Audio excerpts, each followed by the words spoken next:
Hello dear students, CM संकल्प की इस ऑनलाइन क्लासेस में आप सभी का स्वागत है। डियर स्टूडेंट्स, हम लोग पढ़ रहे थे कलन विधि। कलन के दो विधियां थी, एक थी अवकलन, दूसरा था समाकलन।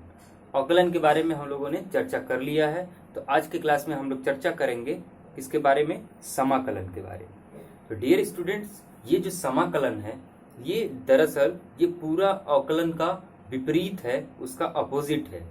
यानी ऐसा कह सकते हैं कि अवकलन का ही उल्टा क्या कहलाता है, समाकलन कहलाता है। और इंग्लिश में हम इसको इंटीग्रेशन कहते हैं। ठीक, तो समाकलन, तो इसमें एक वर्ड आ रहा है सम। सम मतलब होता है किसी चीज को जोड़ना। तो ये जो समाकलन है इसमें हम क्या करते हैं, छोटे छोटे चीजों को जोड़ते हैं। ठीक, तो इससे पहले आप लोगों ने क्या पढ़ा था, अभी आप जो भी चीजें मैं बताऊंगा अभी आप लिखेंगे नहीं, बिल्कुल पहले आप उसको ध्यान से समझिए कि ये होता क्या है, इसके बाद लिखेंगे। ठीक, तो सबसे पहले आप लोगों ने क्या पढ़ा था, अवकलन। अवकलन में आपने ये जाना था कि हमारे पास दो राशियां होती हैं। दो राशियां होती हैं, एक राशि स्वतंत्र होती है और दूसरी राशि उस पर निर्भर करती है। जो स्वतंत्र राशि होती है वो जैसे जैसे बदलते जाती है उसके अलॉन्ग जो उसका फलन होगा वो बदलता जाता है। ठीक, तो ये dx है, ये dx यानी x जैसे जैसे बदलता है इसका फलन जो होगा यानी fx ये भी बदलता जाएगा। ठीक, और ये fx हम कैसे लाते हैं डियर स्टूडेंट्स, तो ये fx हम कैसे लाते थे, अंतर करके। राइट, ये fx हम कैसे लाते थे, अंतर करके। ठीक, और फिर जो राशि से बदलाव हो रहा था उसको हम इसमें क्या कर दे रहे थे, डिवाइड कर रहे थे, भाग दे रहे थे। ठीक, जिसके सापेक्ष बदलाव हो रहा था। अब हम क्या कह रहे हैं कि ये क्या कहलाता है, हमारा अवकलन कहलाता है। ठीक, कि इसमें हम बदलने वाली जो भी राशियां हैं उसका अंतर निकालते हैं और फिर डिवाइड कर देते हैं, भाग कर देते हैं। तो जस्ट इसका उल्टा क्या है डियर स्टूडेंट्स, इसी का उल्टा कहलाता है समाकलन। तो आप यहाँ पे जो अंतर कर रहे थे तो इसमें क्या करेंगे, इसमें हमें योग करना पड़ता है। और योग करेंगे क्योंकि अंतर का उल्टा क्या होता है, योग। ठीक, और यहाँ पे क्या कर रहे थे, आप भाग कर रहे थे, तो भाग का उल्टा क्या होता है, भाग का विपरीत गुणा। तो यहाँ पे आप क्या करेंगे, गुणा। ठीक, जो भी यहाँ पे फलन होगा, गुणा किसका करेंगे, फलन का। जो भी स्वतंत्र राशि का फलन होगा, आप जो यहाँ पे भाग कर रहे थे यहाँ पे क्या होगा, वो गुणा हो जाता है। इस प्रकार हम कह सकते हैं ये अवकलन का पूरा क्या है, विपरीत है, उसका उल्टा है। ठीक, और इसको लिखने का क्या तरीका है, तो समाकलन को हम दर्शाते किससे हैं, ऐसे। ये जो सिंबल है जो एस टाइप का आपको दिख रहा है, इस ये दर्शाने का ये प्रतीक है किसका, समाकलन का। इसमें जोड़ा जा रहा है, एडिशन किया जा रहा है। राइट, और एफएक्स ये क्या है, फलन है। ठीक, और यहाँ पे डिवाइड हो रहा था अवकलन में, तो यहाँ पे क्या हो जाएगा, इनटू हो जाएगा।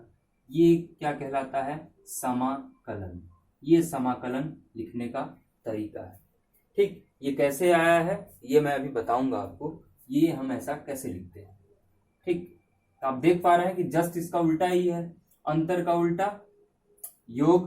हम ये योग कैसे पता चल रहा है कि हम योग कर रहे हैं, इस सिंबल से पता चल रहा है हमें। ये जो समाकलन का हमने सिंबल लगाया है ना, ये बता रहा है कि इसमें योग चल रहा है। और जो यहाँ पे हम dx से भाग कर रहे थे, यहाँ पे dx से क्या हो जाएगा, गुणा हो जाएगा। ठीक, अब समाकलन की हमें जरूरत क्यों पड़ी, अब इस चीज को हम समझते हैं। ठीक, तो समझिए आप एक स्प्रिंग ले लीजिए। आप जब स्प्रिंग को दबाने का प्रयास करेंगे, स्प्रिंग दबता है ना, स्प्रिंग की बात कर रहे हैं, स्प्रिंग को आप जब दबाने की प्रयास करेंगे तो आप देखेंगे स्प्रिंग को दबा पा रहे हैं। जैसे जैसे आप स्प्रिंग को दबाते जाएंगे उसका विस्थापन होते चला जाएगा, वो कंप्रेस होते चला जाएगा, सिकुड़ता चला जाएगा। ठीक, और आप एक समय ऐसा आता है कि आप देखेंगे कि पहले तो आप स्प्रिंग को आसानी से दबा पा रहे थे, जब वो ज्यादा कंप्रेस हो गया डियर स्टूडेंट्स, तब आपको उसको दबाने के लिए ज्यादा बल लगाना पड़ेगा, ज्यादा कार्य करना पड़ता है। होता है कि नहीं होता है, होगा ना, मतलब उसमें स्प्रिंग में एक कड़ापन आ जाता है। कड़ापन आने के कारण जब और ज्यादा बल लगाएंगे आप उसमें, और ज्यादा कार्य करेंगे, तब वो जाके दबता है। ठीक, तो इसको मैं समझाता हूं डायग्राम की मदद से। ये मान लीजिए यहां से ये हमारा स्प्रिंग है, ठीक। अब आप इसमें कार्य कर रहे हैं, कार्य कौन सा कर रहे हैं, इस स्प्रिंग को दबाने का कार्य कर रहे हैं, राइट। अब ये जो स्प्रिंग है, अब इसको आप दबा रहे हैं और यहां तक आप दबा के ले आए, ठीक। अब जब ये स्प्रिंग आप दबाए हैं तो यहां से यहां तक की इसका विस्थापन कितना है, 10 सेंटीमीटर है, ठीक। सब पहले जब आप दबाना स्टार्ट किए थे इसको, तो सबसे पहले इसमें कितना बल लगा रहे थे, 0 न्यूटन का बल लगा रहे थे, ठीक। जब आप इसको दबाते दबाते यहां तक ले गए, तब आप पाए कि यहाँ पे जो बल था ये 20 न्यूटन का हमें यहाँ पे लगाना पड़ रहा है, अचानक से बल बढ़ गया, ठीक। तो अब हम ये कैलकुलेट करना चाह रहे हैं कि इसमें कार्य हमने कितना किया। कार्य का फॉर्मूला आप सभी को पता है, क्या होता है, विस्थापन गुणे बल, ठीक। मतलब डिस्प्लेसमेंट इनटू फोर्स होता है, ठीक। इससे हम क्या निकाल लेते हैं, कार्य निकाल लेते हैं किसी चीज का, ठीक। अब देखिए, अब यदि मैं आपसे कहूं कि मुझे ये यहां तक का कार्य बताइए, कहां तक, 5 सेंटीमीटर विस्थापन तक। स्प्रिंग को दबाते दबाते हमने कितना विस्थापित किया, 5 सेंटीमीटर किया। अब यहां पे हमने कितना कार्य किया, इस पॉइंट पे आप मुझे बताइए। तो आप नहीं बता सकते हैं, कैसे नहीं बता पाएंगे, यहाँ तो अचानक पहले कितना था, 0 न्यूटन था, और लास्ट में अचानक से कितना है, 20 न्यूटन है। यहाँ पे कितना बल होगा ये क्या आपको पता है, नहीं पता है। तो जब नहीं पता है तो आप इसका कार्य बता ही नहीं सकते। एक सेकेंड,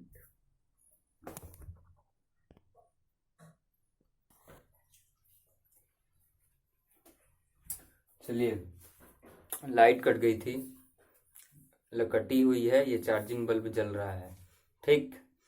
तो देखिए हम लोग कहाँ पे थे, हम लोग ये देख रहे थे कि अगर यहाँ पे इस पॉइंट पे अगर हमें ज्ञात करना होगा कि कार्य हमने कितना किया स्प्रिंग दबा के, 5 सेंटीमीटर विस्थापन किया, तो हम कैलकुलेट नहीं कर पाएंगे, क्योंकि इस बिंदु पे हमें एग्जैक्ट बल कितना है नहीं पता है।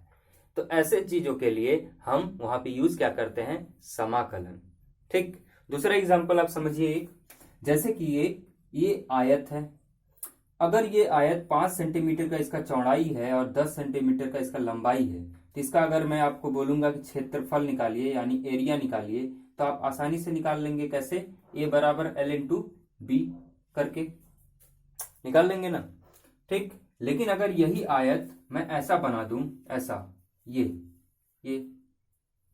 यहाँ पे 5 सेंटीमीटर और ये ऊपर जाके बढ़ के कितना हो गया, 15 सेंटीमीटर हो गया, और ये 10 सेंटीमीटर।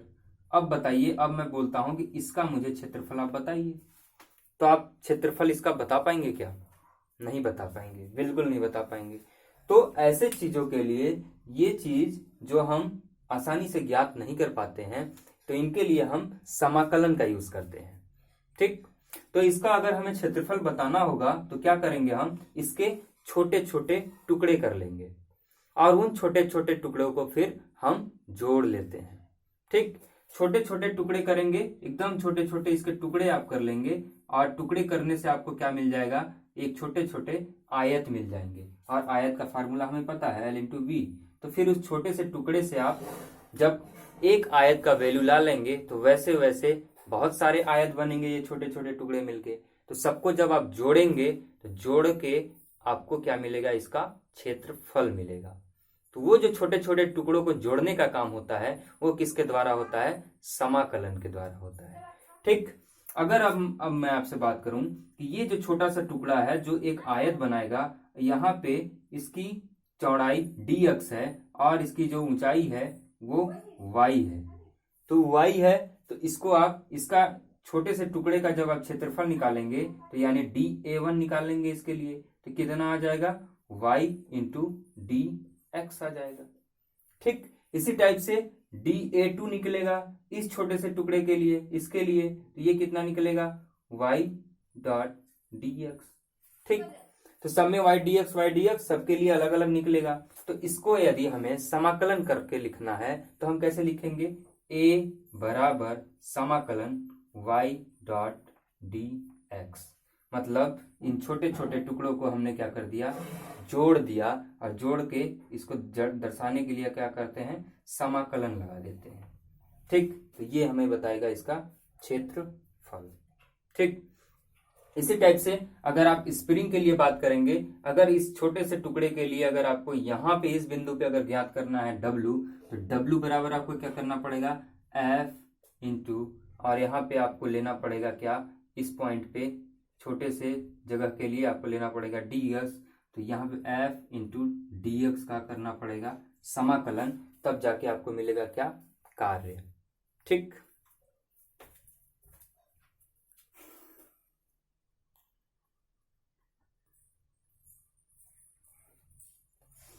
आगे देखिए।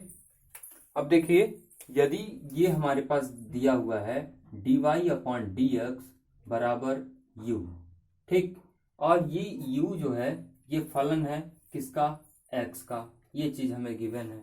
अगर इसका हम समाकलन करते हैं डियर स्टूडेंट्स, तो कैसे होगा, देखिए dy बराबर कितना हो जाएगा, u इंटू dx, समाकलन आप करेंगे दोनों तरफ, तो ये आ जाएगा dy समाकलन u dx, तो dy का समाकलन y बनेगा और इसका समाकलन क्या हो जाएगा, u dx। ठीक, और u क्या है, फलन है, तो ये y बराबर हम कितना लिख सकते हैं, u के यहाँ पे f(x) डॉट dx, तो ये क्या दर्शा रहा है, समाकलन। यही फार्मूला हम शुरू में लिखे थे ना, यही फार्मूला लिखे थे, तो ये बनता है ऐसे समाकलन। ठीक, अब इसके कुछ नियम हम सीख लेते हैं। जैसे कि पहला नियम जो ज्यादातर हम यूज करेंगे क्या, तो पहला नियम ये है कि समाकलन यदि पावर है किसी का x n dx, तो इसका क्या होगा। ठीक, x n dx हमने इससे पहले अवकलन में देखा था कि यदि हम d अपॉन dx x की पावर n को कर रहे हैं, तो पावर जो होगा वो मल्टीप्लाई हो जाता है और x की पावर घट जाती है। पढ़े थे कि nx पावर में n+1 पावर बढ़ जाता है, किस केस में, अवकलन के केस में। लेकिन इसमें क्या होता है डियर स्टूडेंट्स, इसमें n जो है, ये जो हमारा यहाँ पे n है, ये क्या होगा, इसमें इसके पावर में एक वृद्धि हो जाती है, n+1 हो जाएगा, और नीचे यहाँ पे जो अवकलन में इंटू हो रहा था पावर, यहाँ पे नीचे जाके डिवाइड होता है n+1, x की पावर n+1 और नीचे डिवाइड में n+1, ये हो जाता है किसका, x की पावर n का समाकलन। ठीक, उदाहरण से हम समझते हैं। उदाहरण से, जैसे कि आपको दिया है समाकलन करने के लिए 3t² डॉट dt, तो कैसे करेंगे, यहाँ पे आप देखिए x की पावर, ये 3 क्या है, नियतांक है, तो इसको आप निकाल लीजिए बाहर, तो अंदर क्या बचा, t² dt, ये 3t² का क्या हो जाएगा, यहाँ पे हम देख रहे हैं कि पावर बढ़ रहा है, तो यहाँ पे कितना हो जाएगा, 2 की पावर +1, और यहाँ पे n+1 है, तो यानी 2+1, तो ये कितना हो जाएगा, 3t की पावर क्यूब, नीचे 2+1 3, ये कट के t की पावर क्यूब। ठीक, और चूंकि अवकलन समाकलन का क्या होता है, उल्टा होता है, तो जब आप इसका t क्यूब का जब आप d अपॉन dx करेंगे, तो आंसर यही आएगा। हम पढ़े थे, पावर है तो यहाँ पे 3 और इसमें पावर बढ़ जाता है अवकलन में, तो पावर बढ़ के कितना बना लेगा, सॉरी पावर इसमें घट जाता है, तो घट के ये कितना बना लेगा, t की पावर स्क्वायर। तो जब इस समाकलन का आप अवकलन करेंगे, तो आंसर देखिए सेम यही आ जाएगा। ठीक, राइट, तो आगे बढ़ते हैं। अब एक और एग्जांपल मैं लेता हूं, आप उसको देखिए। जैसे यहाँ पे है dear students 4x³ dx, right, इसका आपको समाकलन करना है, तो आप कैसे करेंगे, तो क्या करेंगे, हम देख रहे हैं कि x की पावर n+1 है, ये नियतांक है, तो ये जैसा है वैसा आप लिख लीजिए। ठीक, पावर में 1 की वृद्धि हो रही है, तो यहाँ 3 के बाद 1 क्या हो जाएगा, 4 हो गया। ठीक, और फिर n+1 हो जाता है नीचे, मतलब नीचे क्या हो जाएगा, 3+1, ये कितना हो गया, 4x की पावर 4 और 3+1 4, ये 4 4 कैंसिल, तो आंसर हमारा आया x की पावर 4, मतलब इसका समाकलन कितना हुआ, x की पावर 4। और यदि मैं कह रहा हूं कि ये अवकलन का उल्टा है, तो मतलब जब हम इसका अवकलन निकालेंगे यानी d अपॉन डी एक्स किसका, x की पावर 4 का, तो आंसर हमारा इतना आना चाहिए। तो क्या आ रहा है, बिल्कुल आएगा। 4x अवकलन में पावर घटता है तो यहाँ पे q, तो देखिए ये इसका जब आप अवकलन करेंगे तो ये आ जाएगा, समाकलन करेंगे तो ये आएगा। समाकलन अवकलन का उल्टा है, इसलिए ये हम चेक कर रहे हैं। ठीक, तो आप अभी तक समझ गए होंगे कि समाकलन अवकलन का उल्टा है। जब आप समाकलन करेंगे तो जो समाकलन आएगा अगर उसका आप अवकलन कर देंगे तो जिसका आप समाकलन करेंगे वही आ जाता है। ठीक, टी क्यूब का अवकलन 3t स्क्वायर आ जाएगा, x की पावर 4 का अवकलन कितना आ जाएगा, 4x की पावर क्यूब आ जाएगा। ठीक, समझ में आया। ये नियम ज्यादातर यूज होगा आपके फिजिक्स में 11th क्लास में, साथ साथ 12th क्लास में भी। अब थोड़ा सा आगे बढ़ते हैं। अब देखिए हमने और क्या पढ़ा था, हमने ये पढ़ा था कि हाँ D upon D x sine x कितना हो रहा था, कॉस एक्स हो रहा था। तो यदि यहाँ पे हम बात करें वो उल्टा होता है समाकलन, तो यहाँ पे cos x dot D x कितना होगा, cos x D x. Sine x का उल्टा कॉस एक्स होता था, तो कॉस एक्स का उल्टा क्या हो जाएगा, साइन एक्स हो जाएगा। ठीक, समझ में आई बात। तीसरा देखिए, एक चीज हमने और पढ़ा था कि कॉस एक्स का उल्टा साइन एक्स होता है, माइनस साइन एक्स होता है। तो यहाँ पे अगर हम साइन एक्स का जब इंटीग्रेशन करेंगे, समाकलन करेंगे डियर स्टूडेंट्स, तो ये कितना आ जाएगा, माइनस का कॉस एक्स। ठीक, समझ में आया। अवकलन में साइन एक्स का उल्टा कॉस एक्स आता है, तो जब कॉस एक्स का हम समाकलन करेंगे तो साइन एक्स आ जाएगा। और जब हम किए थे कॉस एक्स का अवकलन तो माइनस साइन एक्स था, तो जब साइन एक्स का हम समाकलन करेंगे तो माइनस कॉस एक्स आ जाएगा। ठीक, समझ में आया। अब आगे बढ़ते हैं कि हम भौतिक विज्ञान में इसको हम कैसे यूज करते हैं। समझ में तो आ रहा है ना, समझिए यूज करने बनना चाहिए, उपयोग बनना चाहिए इसका। ये वाला केस 90% यूज होता है फिजिक्स में। आगे देखिए भौतिक विज्ञान में इसको कैसे हम यूज करते हैं, ये चलिए देखते हैं। ठीक, तो हमें पता है कि v बराबर कितना होता है, v बराबर हमें पता है वेग कितना होता है, विस्थापन में परिवर्तन बटा समय में परिवर्तन, कि विस्थापन किस दर से बदल रहा है समय अंतराल पे। ठीक, तो v बराबर हम लिखते हैं कितना, dx अपॉन dt लिखते हैं ना। जैसे जैसे समय बदलता है वैसे वैसे विस्थापन बदलता है, और विस्थापन बटा समय की बदलाव की दर को ही हम क्या बोलते हैं, वेग बोलते हैं। ठीक, तो ये कितना हो जाएगा डियर स्टूडेंट्स, ये हो जाएगा dx बराबर v इंटू dt। ठीक, अब यदि हम यहाँ पे समाकलन लगा देंगे, दोनों का समाकलन हम क्यों लगा रहे हैं, यदि हमें ज्ञात करना है ये जो dx है ये छोटे से समय के लिए बता रहा है क्या, विस्थापन। x क्या है, विस्थापन बताता है, v क्या है, वेग बताता है, t समय बताता है। लेकिन ये जो dx है ये छोटा सा सूक्ष्म विस्थापन है। ठीक, और dt क्या बता रहा है, एक सूक्ष्म समय बता रहा है, एक छोटा सा समय क्षण बता रहा है। ठीक, कि उस छोटे से क्षण में यदि कोई वस्तु इस वेग से गति कर रही है तो वो कितना विस्थापन करेगी। ठीक, तो ये हम इसको अगर हम पूरा विस्थापन कैलकुलेट करना चाह रहे हैं, x कैलकुलेट करना चाह रहे हैं, तब हम क्या करेंगे, दोनों तरफ क्या कर देंगे, समाकलन कर देंगे। छोटे छोटे विस्थापन को हम जोड़ लेंगे, और छोटे छोटे विस्थापन को जोड़ने के लिए हमें समाकलन करना पड़ेगा। ठीक, तो ये dx का समाकलन क्या हो जाएगा, x हो जाएगा, और ये क्या आ जाएगा, v dt। तो जब भी आपको जरूरत पड़ेगा कि x आपको निकालना है, विस्थापन निकालना है, और आपके पास v दिया हुआ है, तो आप इस फार्मूले से निकाल सकते हैं। एक दूसरा केस देखते हैं त्वरण के लिए। त्वरण हमें पता है कि वेग में परिवर्तन समय के साथ साथ, तो हम ऐसा लिख सकते हैं कि dv अपॉन dt होता है।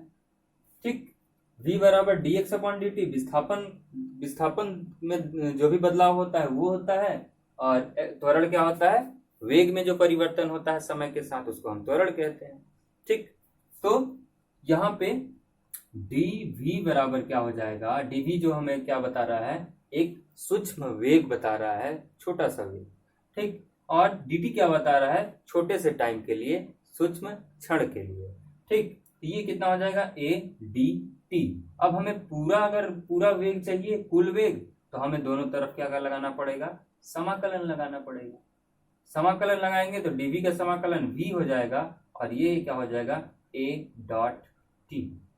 तो यहां से यदि हमें एक्सीलरेशन दिया है, त्वरण दिया है, तो हम समाकलन से ये क्या निकाल सकते हैं, वेग निकाल सकते हैं। ठीक, ये चीज आप नोट कर लीजिएगा। अब हम सवाल लगाते हैं कि सवाल कैसे एग्जाम में पूछे जाते हैं, कैसे हम इसको यूज करते हैं। ठीक, सवाल चलिए अब लगाते हैं, वो ज्यादा जरूरी है। इसको मैं रफ कर रहा हूं।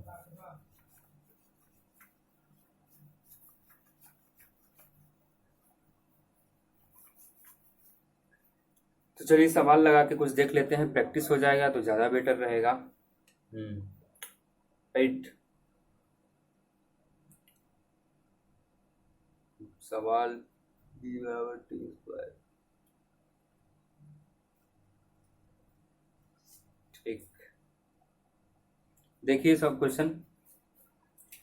एक क्वेश्चन है, आपके पास व्यंजक दिया हुआ है, इक्वेशन दिया है, क्या दिया है, v बराबर टी स्क्वायर प्लस 2। ये क्या है, वेग दिया हुआ है, और आपसे बोला जा रहा है कि आप त्वरण निकालिए, इसके लिए त्वरण निकालिए, और क्या निकालिए, x निकालिए। x क्या है, विस्थापन है, और a क्या है, त्वरण है। ठीक, तो चलिए निकालते हैं। सबसे पहले a की बात करेंगे। a बराबर कितना होता है डियर स्टूडेंट्स, a बराबर कितना होता है, dv अपॉन dt, वेग में बदलाव समय के साथ। v हमारे पास दिया है बिल्कुल, तो हम v की जगह पे क्या लिख लेंगे, T square plus 2 upon dt। तो यहाँ पे हम क्या कर रहे हैं, यहाँ पे हम अवकलन कर रहे हैं, अवकलन की मदद से हम यहाँ पे त्वरण निकाल लेंगे आसानी से। ठीक, तो ये कितना आ जाएगा, टी स्क्वायर है तो यहाँ पे क्या आ जाएगा, 2t। ठीक, ये प्लस 2 मतलब ये 0 हो जाएगा, क्योंकि नियतांक है, नियतांक का अवकलन 0 होता है। ठीक, यहाँ पे 2t कैसे आया, n पावर है, यहाँ पे n की जगह पे 2 है तो यहाँ पे 2 लिख दिए, और अवकलन में पावर घटता है तो 2 - 1 t की पावर 1, तो ये कितना आंसर आ गया, 2t। ठीक, अगर हमें x निकालना है तो अभी हमने एक रिलेशन पढ़ा था x निकालने के लिए कि x समाकलन होता है v dt का, पढ़ा था अभी। ठीक, तो v की जगह पे हमारे पास क्या है, टी स्क्वायर प्लस 2, और ये ब्रैकेट में बंद करके dt, इसको एक्सपांड कीजिए, टी स्क्वायर dt हो जाएगा प्लस समाकलन 2 का 2 dt। ठीक, तो टी स्क्वायर dt कितना हो जाएगा, टी स्क्वायर का समाकलन, ये पावर बढ़ता है इसमें तो टी क्यूब अपॉन यहाँ पे आ जाएगा 3, टी क्यूब अपॉन 3 हो जाएगा। राइट, और यहाँ पे समाकलन 2 dt का क्या हो जाएगा, 2t dt का t, ये। ठीक, तो ये आ गया हमारा क्या, विस्थापन, और ये आ गया हमारा त्वरण। तो हमने देखा कि अगर हमारे पास वेग मौजूद है इस फॉर्म में, तो अगर हमें क्या निकालना है, विस्थापन निकालना है सूक्ष्म समय के लिए, तो हम समाकलन लगाते हैं। यदि हमें त्वरण निकालना है तो क्या लगा लिए, अवकलन लगा लिए। ठीक, कब, जब v हमें दिया हो। तो एक सवाल तो ये हो गया। आगे एक सवाल और देखते हैं, इसके बाद हम कुछ कॉन्सेप्ट की और बात करेंगे। अच्छा, एक कॉन्सेप्ट और छूट गया था, उसको पहले डिस्कस कर लेते हैं। डियर स्टूडेंट्स, यहाँ पे देखिएगा आप थोड़ा सा, एक इक्वेशन है हमारे पास d upon D x 3x square plus 2। ठीक, 3x स्क्वायर प्लस 2, अगर इसको हम क्या करेंगे, इसका अवकलन करेंगे तो ये कितना आ जाएगा, 2 3 जा 6x प्लस ए 0। ठीक, अब हम कहते हैं कि ये जो समाकलन होता है इसका उल्टा होता है, तो चलिए इसका समाकलन एक बार करके देख लेते हैं। 3x² + 2 और dx, ये इसका हम समाकलन कर रहे हैं। तो इसका समाकलन कितना आ जाएगा, 3x² यानी 3x की पावर इसमें बढ़ता है तो क्यूब, और 2 + 1 नीचे यानी 3 प्लस ये कितना आ जाएगा 2x आ जाएगा। ठीक, 2x आएगा क्या, नहीं, बिल्कुल नहीं, इसका हम कर रहे हैं, इसका हमें करना है, इसका समाकलन। इसको हमने कितना लाया, 6x लाया ना, इसका समाकलन करेंगे तो इतना आना चाहिए, यही ना हमने पढ़े थे कि उल्टा आता है तो उल्टा होता है, तो इसका समाकलन करने पे इतना आना चाहिए। तो 6x dx करेंगे तो आप देखते हैं कि यहाँ पे ये कितना आएगा 6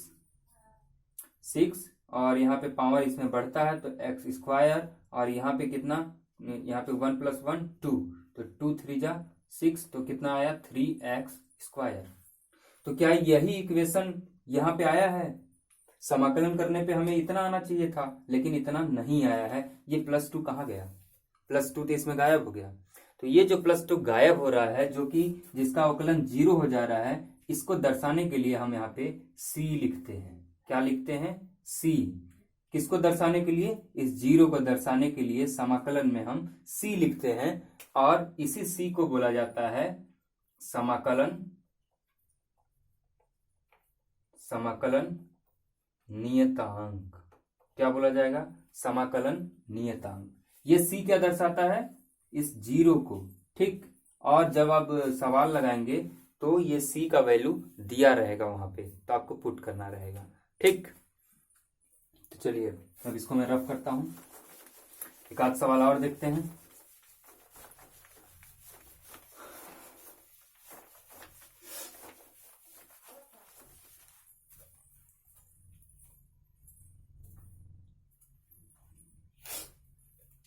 सवाल देखते हैं, सवाल क्या है।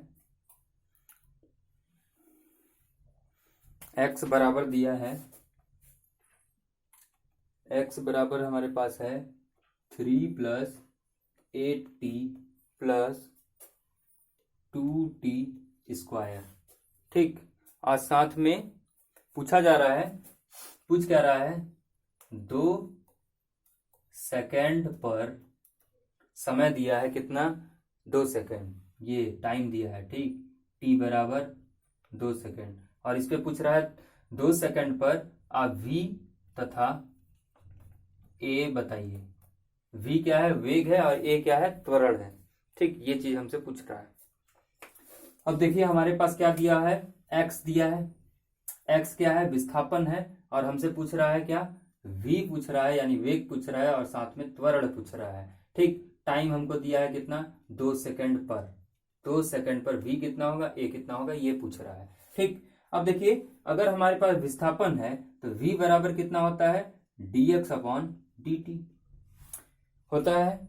ठीक, तो हम यहाँ पे क्या कर देंगे, अवकलन कर देंगे। x के मान हमारे पास है कितना, 3 + 8t + 2t²।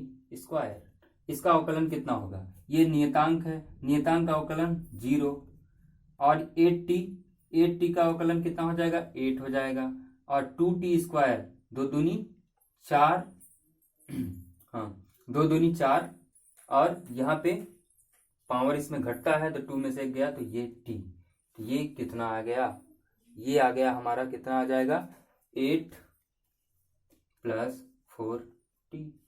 ठीक, ये क्या आया हमारा, v आया। ठीक, अगर यहाँ पे हमें a लाना है तो a बराबर हम कैसे कैलकुलेट करेंगे, हमें पता है कितना होता है, dv/dt। ठीक, यही होता है ना वेग में परिवर्तन। v हमने निकाल लिया, कितना निकाला, 8 + 4t, नीचे dt। 8 एक नियतांक है तो ये 0 हो जाएगा, और यहाँ पे 4t का क्या हो जाएगा, 4t का d/dt क्या हो जाता है, इसमें पावर घटता है, तो ये कितना हो जाएगा 4, तो ये आ जाएगा आंसर 4। ये हमारा a निकल गया। v हमारा नहीं निकला है क्योंकि यहाँ पे टाइम हमारे पास मौजूद है, तो v एक बार हम पुट कर देंगे वैल्यू, 8 + 4 इंटू t का मान 2 है, 2, तो कितना हो जाएगा 8 + 8 16 मीटर पर सेकेंड, और ये कितना हो जाएगा, मीटर पर सेकेंड स्क्वायर। ठीक, ये है तरीका कि कैसे आप समाकलन और अवकलन का यूज करके चीजों को निकालते हैं। ठीक, एक सवाल और लगाते हैं, किसके लिए, समाकलन के लिए, फिर इस क्लास को समाप्त करेंगे।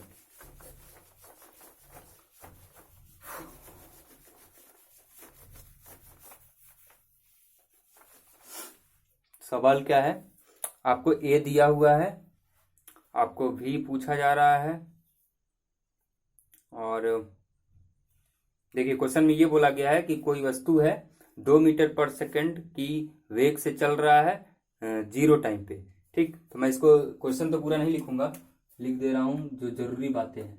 सबसे पहले दिया क्या है आपको, ए बराबर दिया है, त्वरण बराबर दिया है 3t square plus 2t plus 2, ये चीज दिया है। कंडीशन क्या क्या दिया है, कंडीशन आपको ये दिया है कि वस्तु 2 मीटर पर सेकंड की रफ्तार से चल रही है, कब, तो समय दिया है 0 समय पर, 0 सेकंड पे, और आपसे पूछा जा रहा है कि आप बताइए 2 सेकंड पर वस्तु की वेग। ठीक, ये कंडीशन दिया हुआ है क्वेश्चन में। पूछा क्या जा रहा है, वेग ही पूछा जा रहा है, लेकिन जब वस्तु चलना स्टार्ट की है 2 मीटर पर सेकंड से, तो उसका टाइम कितना है, 0 है, और जब 2 सेकंड पर होगी वस्तु तो बताइए उसका वेग कितना होगा, ये पूछा जा रहा है 2 सेकंड पर। ठीक, तो सबसे पहले हमें यदि एक्सीलरेशन दिया हुआ है तो हमें क्या लाना है, v लाना है। तो यहाँ पे हम क्या यूज करेंगे, समाकलन का यूज करेंगे, क्योंकि हमने रिलेशन पढ़ा था v बराबर a डॉट dt। ठीक, a हमारे पास है कितना, 3t square plus 2t plus 2 bracket बंद, और ये dt, सबका अलग अलग कर दीजिए। 3t स्क्वायर, यहाँ पे t लिखिएगा, dt प्लस इसका समाकलन 2t dt प्लस इसका समाकलन 2dt। साथ में आप क्या यूज करेंगे, साथ में आपको मैं बताया था अभी कि इंटीग्रेशन में जब भी हम समाकलन करेंगे तो c को भी यूज करेंगे, प्लस c। अब ये c कैसे आएगा अभी हम डिस्कस करेंगे। ठीक, तो इसका आप यूज कीजिए, 3t स्क्वायर का समाकलन कितना हो जाएगा, 3, पावर बढ़ता है इसमें तो 3t क्यूब अपॉन नीचे 2 प्लस 1 3 हो गया, प्लस इसका कितना हो जाएगा 2t स्क्वायर, और t की पावर 1 है तो 1 प्लस 1 2 प्लस 2 dt का 2t हो जाएगा प्लस c।